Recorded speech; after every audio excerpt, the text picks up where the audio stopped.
जरूरत है।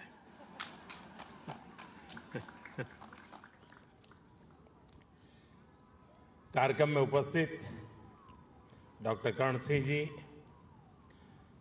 मुजफ्फर अली जी, मीरा अली जी, अन्य महानुभाव, देवी और सज्जनों, आज जहान-ए-खुसरो में आकर मन खुश होना बहुत स्वाभाविक है। हजरत अमीर खुसरो जिस बसंत के दीवाने थे, वो बसंत आज यहाँ दिल्ली में मौसम है ही नहीं, बल्कि जहान-ए-खुसरो के इस आबो हवा में भी धुला हुआ है। हजरत खुसरो के शब्दों में कहें तो सकल बन फूल रही बरस सरसों, सकल बन फूल रही सरसों, अम्बवा फूटे टेसू फूटे, कोयल बोले डार डार। यहां माहौल वाकई कुछ ऐसा ही है। यहां महफिल में आने से पहले अभी मुझे तह बाजार घूमने का मौका मिला। उसके बाद बागे फिरदौस में कुछ साथियों से भी अलब जलब दुआ सलाम हुई। अभी नजरे कृष्णा और जो विभिन्न आयोजन हुए, असुविधा के बीच कलाकार के लिए माइक की अपनी एक ताकत होती है, लेकिन उसके बाद भी प्रकृति के सहारे उन्होंने जो कुछ भी प्रस्तुत करने का प्रयास किया, शायद उनको भी थोड़ी निराशा हुई होगी। जो लोग इस आनंद को पाने के लिए आए थे, उनको भी शायद निराशा हुई होगी। लेकिन कभी कभी ऐसे अवसर भी जीवन में बहुत कुछ सीख दे करके जाते हैं। मैं मानता हूं आज का अवसर भी हमें सीख दे करके जाएगा। साथियों, ऐसे मौके देश की कला संस्कृति के लिए तो जरूरी होते ही हैं, इनमें एक सुकून भी मिलता है। जहान-ए-खुसरो का ये सिलसिला अपने 25 साल भी पूरे कर रहा है। इन 25 वर्षों में इस आयोजन का लोगों के जहन में जगह बना लेना, ये अपने आप में इसकी सबसे बड़ी कामयाबी है। मैं डॉक्टर कर्ण सिंह जी, मित्र मुजफ्फर अली जी, बहन मीरा अली जी और अन्य सहयोगियों को इसके लिए बहुत बहुत बधाई देता हूं। जहान-ए-खुसरो का ये गुलदस्ता इसी तरह खिलता रहे, मैं इसके लिए रूमी फाउंडेशन को और आप सभी को बहुत बहुत शुभकामनाएं देता हूं। रमजान का मुबारक महीना भी शुरू होने वाला है। मैं आप सभी को और सभी देशवासियों को रमजान की भी मुबारकबाद देता हूं। आज मैं सुंदर नर्सरी आया हूं तो हिज हाइनेस प्रिंस करीम आगा खान को भी याद आना मुझे बहुत स्वाभाविक है।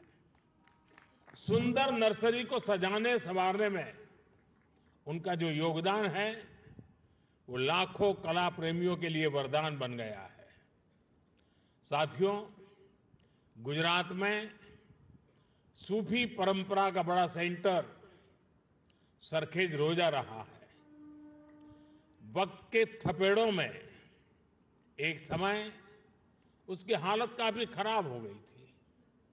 जब मैं मुख्यमंत्री था, तब उसके रिस्टोरेशन पर काफी काम करवाया गया था।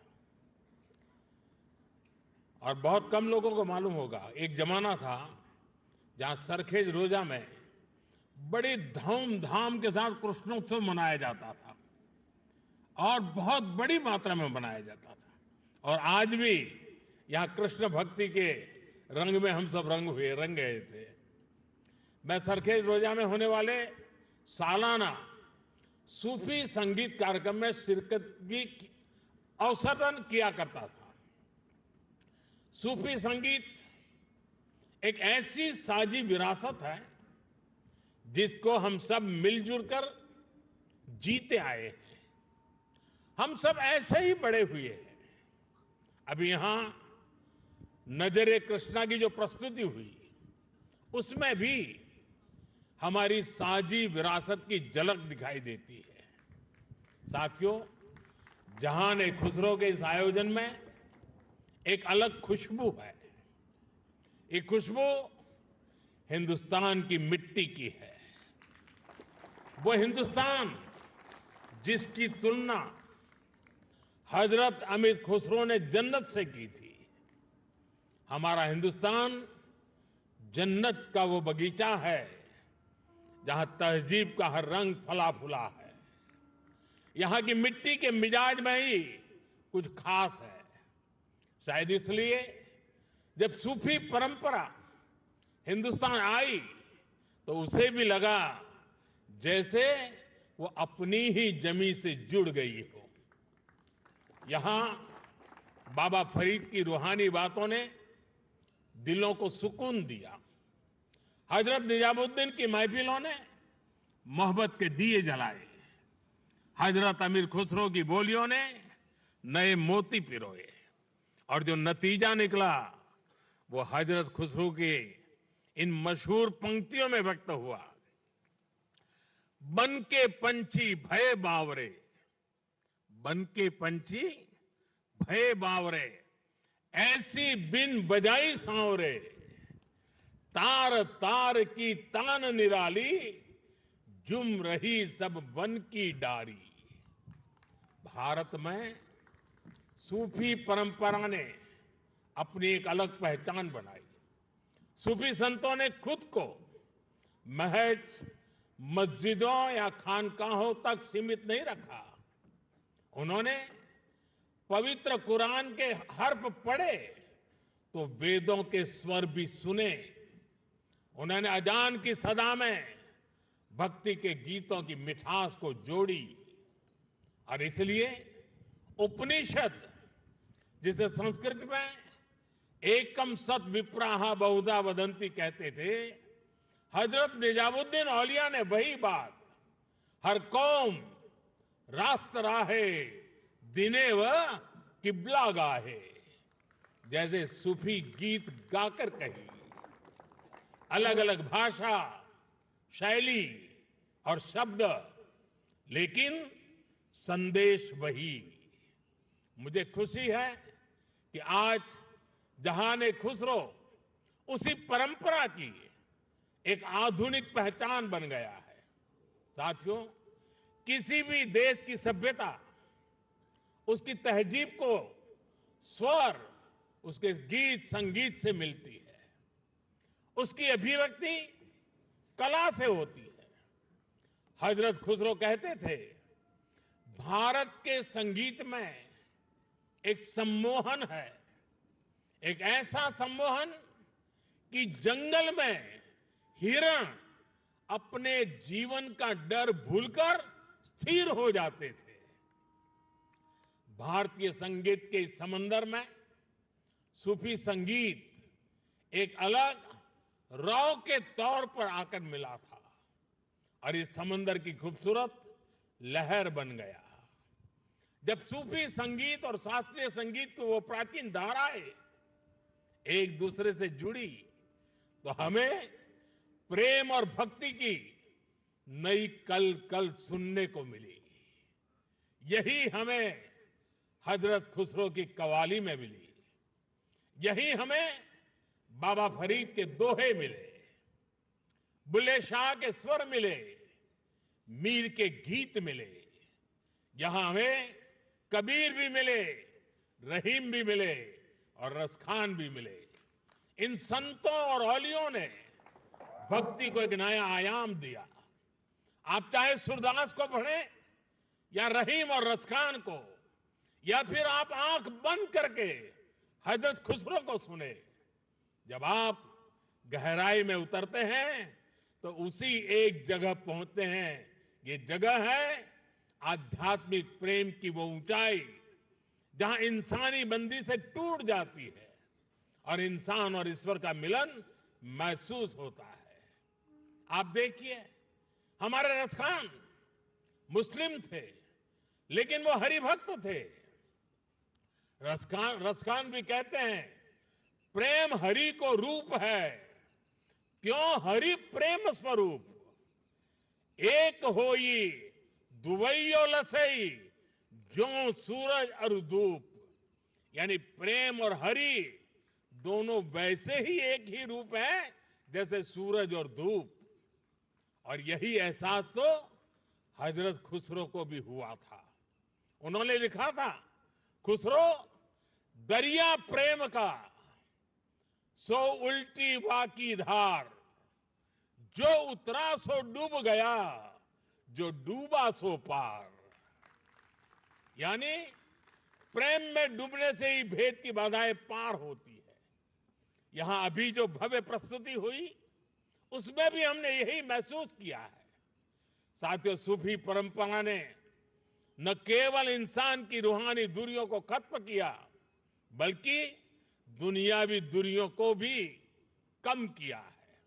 मुझे याद है साल 2015 में जब मैं अफगानिस्तान की पार्लियामेंट गया था, तो वहां मैंने बड़े भाव भरे शब्दों में रूमी को याद किया था। 8 शताब्दी पहले रूमी वहां के ही बल्ख प्रांत में पैदा हुए थे। मैं रूमी के लिखे का हिंदी एक तर्जुमा जरूर यहां दोहराना चाहूंगा, क्योंकि ये शब्द आज भी उतने ही प्रासंगिक है। रूमी ने कहा था, शब्दों को ऊंचाई दे, आवाज को नहीं। शब्दों को ऊंचाई दे, आवाज को नहीं, क्योंकि फूल बारिश में पैदा होते हैं, तूफान में नहीं। उनकी एक और बात मुझे याद आती है। मैं थोड़ा देशज शब्दों में कहूं तो उसका अर्थ है, मैं ना पूरब का हूं ना पश्चिम का, ना मैं समंदर से निकला हूं और ना मैं जमीन से आया हूं। मेरी जगह कोई है ही नहीं। मैं किसी जगह का नहीं हूं, यानी मैं सब जगह हूं। ये विचार, ये दर्शन वसुधैव कुटुंबकम की हमारी भावना से अलग नहीं है। जब मैं दुनिया के विभिन्न देशों में भारत का प्रतिनिधित्व करता हूं, तो इन विचारों से मुझे ताकत मिलती है। मुझे याद है जब मैं ईरान गया था, तो ज्वाइंट प्रेस कॉन्फ्रेंस के समय मैंने वहां मिर्जा गालिब का एक शेर पढ़ा था, जनुनत गर्बे नफ्से घो तमाम अस्त, जे काशी पाबे काशान निमगाम अस्त। यानी जब हम जागते हैं तो हमें काशी और काशान की दूरी केवल आधा कदम ही दिखती है। वाकई आज की दुनिया के लिए जहां युद्ध मानवता का इतना बड़ा नुकसान कर रहा है, वहां ये संदेश कितने काम आ सकता है। साथियों, हजरत अमीर खुसरो को तूतीए हिंद कहा जाता है। भारत की तारीफ में, भारत से प्रेम में उन्होंने जो गीत गाए हैं, हिंदुस्तान की महानता और मनमोहकता का जो वर्णन किया है, वो उनकी किताब नू सिफर में देखने को मिलता है। हजरत खुसरो ने भारत को उस दौर की दुनिया के तमाम बड़े देशों से महान बताया। उन्होंने संस्कृत को दुनिया की सबसे बेहतरीन भाषा बताया। वो भारत के मनीषियों को बड़े बड़े विद्वानों से भी बड़ा मानते हैं। भारत में शून्य का, गणित और विज्ञान और दर्शन का ये ज्ञान कैसे बाकी दुनिया तक पहुंचा, कैसे भारत का गणित अरब पहुंचकर वहां पर जाकर के हिंदसा के नाम से जाना गया। हजरत खुसरो न केवल अपनी किताबों में इसका जिक्र करते हैं, बल्कि उस पर गर्व भी करते हैं। गुलामी के लंबे कालखंड में जब इतना कुछ तबाह किया गया, अगर आज हम अपने अतीत से परिचित हैं तो इसमें हजरत खुसरो की रचनाओं की बड़ी भूमिका है। साथियों, इस विरासत को हमें निरंतर समृद्ध करते रहना है। मुझे संतोष है जहां खुसरो जैसे प्रयास इस दायित्व को बखूबी निभा रहे हैं और अखंड रूप से 25 साल तक ये काम करना ये छोटी बात नहीं है। मैं मेरे मित्र को बहुत बहुत बधाई देता हूं। मैं एक बार फिर आप सभी को इस आयोजन के लिए बधाई देता हूं। कुछ कठिनाइयों के बीच भी इस समारोह का मजा लेने का कुछ अवसर भी मिल गया। मैं इसके लिए मेरे मित्र का हृदय से आभार व्यक्त करता हूं। बहुत बहुत धन्यवाद, बहुत बहुत शुक्रिया।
निजामुद्दीन औलिया ने देखी मैं